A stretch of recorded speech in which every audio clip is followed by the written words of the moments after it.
So we're going to talk strength exercises as it relates to jump training today, because if there's one question I get every single day, it is, what's the best exercise for vertical jump training as it relates to strength training?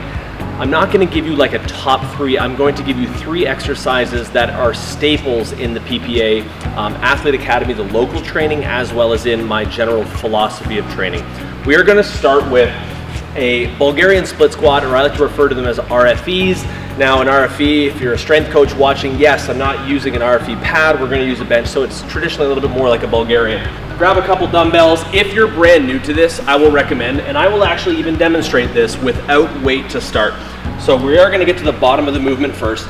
This is one that is going to be largely influenced by, first and foremost, flexibility. Secondly, will be mobility, but kind of overarching all of that will be our ability to create stability. Lots of abilities.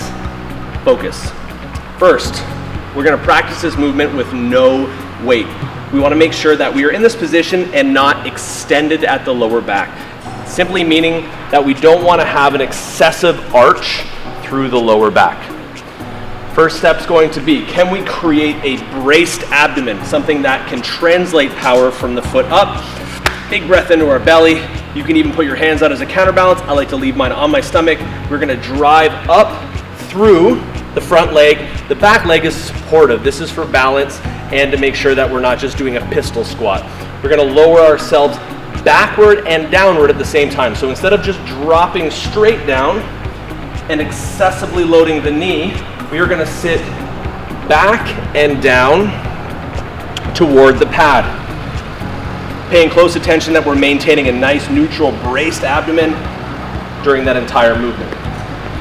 Once you have that body weight component mastered, this is when we want to slip in some additional static loading. We're going to add in some dumbbells today. I think everybody has access to dumbbells, or at least something that look relatively the same.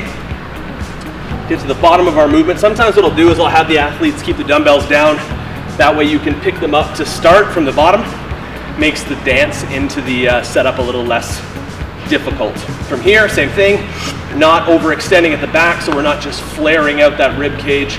We're keeping the belly nice and tight. The knee in this position, I don't mind if that knee crosses the plane of the toe, but because we are using this as a hip oriented movement, I like to keep the knee slightly behind the toe so that the activation comes from high hamstring and glute. Load that hip, big breath, drive through that heel. Again, the full foot is in contact with the ground. The concept of driving through the heel really just reinforces the need to keep the entire foot glued to the floor. So I hope that makes sense. So exercise one will be some variation of a RFE, which stands for rear foot elevated, or referred to as a Bulgarian split squat. Exercise two for today is going to be a variation of our hip thrust. We're going to do a single leg hip thrust. There's reasoning behind why I'm showing you single limb movements versus bilateral loading. When it comes to jumping, there are very, very few instances where we have our feet directly lined up beside each other.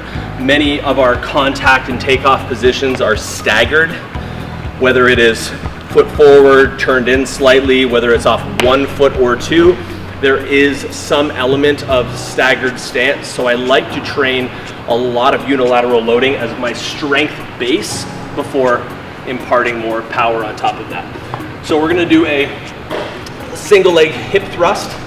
What we're going to do is very similar to our two-legged hip thrust, which I'm sure you guys are very familiar with. Typically see it loaded with a barbell. We're lowering down and driving the hips toward the sky with the barbell loaded here. What we're going to do is hover one leg, making sure that we try to maintain a relatively square pelvis so we're not letting that other hip drop. We are going to lower down. The most important part of this to remember is my torso and my trunk moves as one piece.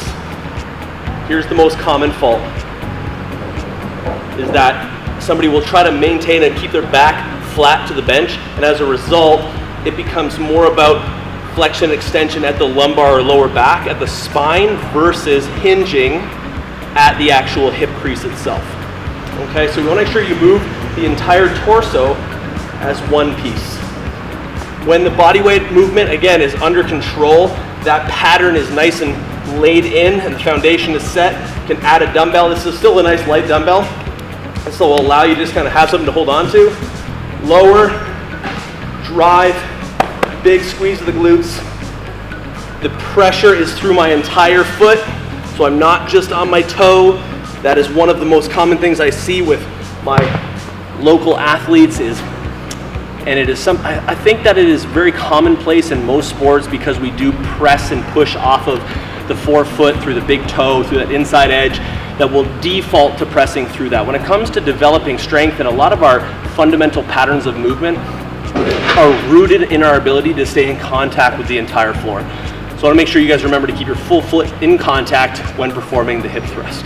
Okay, so we went through 2 variations thus far that are really designed to attack a lot of that posterior chain or the back of the body. Although that RFE does play into the quadriceps, I like to have a movement as a foundation that really is focused more in on the quads as it relates to the insertion into the knee. I think one of the most common ailments for a jumper is going to be knee health, but more importantly, more commonly is knee pain as it relates to things like tendonitis and overuse injuries. So knee protocol becomes paramount.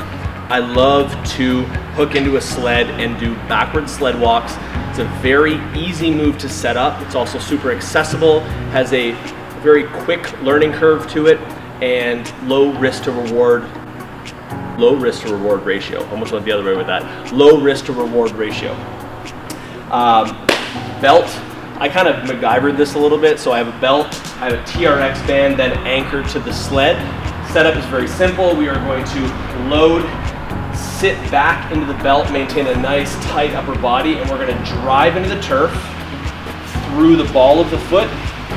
And you'll know it's working when you get a nice hot reminder through that lower quad into the knee. I typically program this for a couple lengths, put a weight on it that is not overly challenging. We want something that is responsible for creating stimulus. Can we get the desired stimulus, whether it's hip extension, whether it's knee loading, whether it's bracing through the abdomen?